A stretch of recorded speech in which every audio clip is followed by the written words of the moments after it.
The driver of this burgundy Cobalt is Clara Liana Lockett, who says she was leaving her brother's home in Bluffton with her 3-year-old son in the back seat. According to a police report, Officer Baker Odom pulled Lockett over for crossing a double line not seen in this dash cam video. Is that, ma'am? Well, you're being pulled over because you almost hit that car. Well, I'm turning because I'm being followed by the police for no reason. Lockett asks why she's being pulled over, calls 911 and rolls up her window. At that point, he said, "Ma'am, I wouldn't do that for you," and starts pushing down on my window and just yanks it out. He's reaching in my Dispatch, car. give me another unit, please.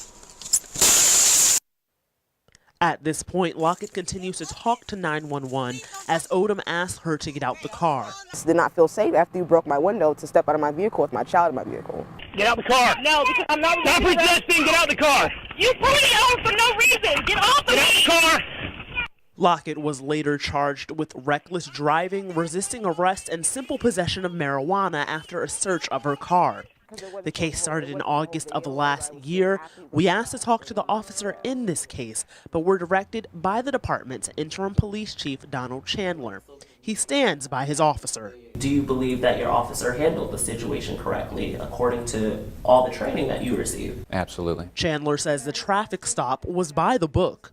First, after they initiate the traffic stop, they'll call it the dispatch, let them know the location of the vehicle, description, license plate, and occupants of the vehicle.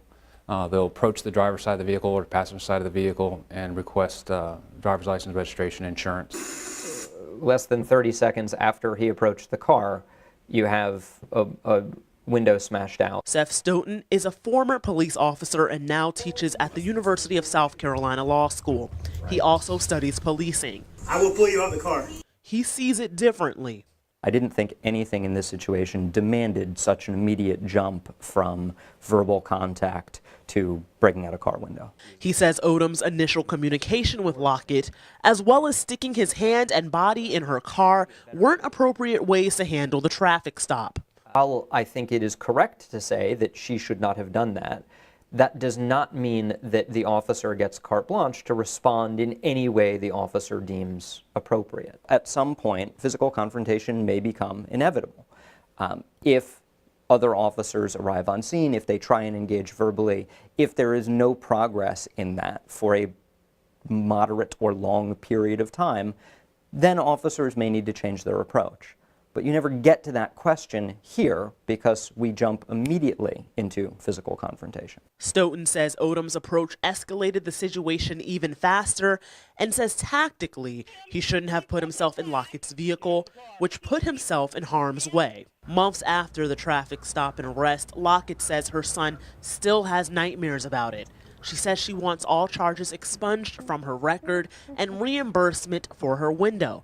Plus, Some type of actions taken out on this officer, not so much of him being fired or suspended, but, let him know that his actions are wrong.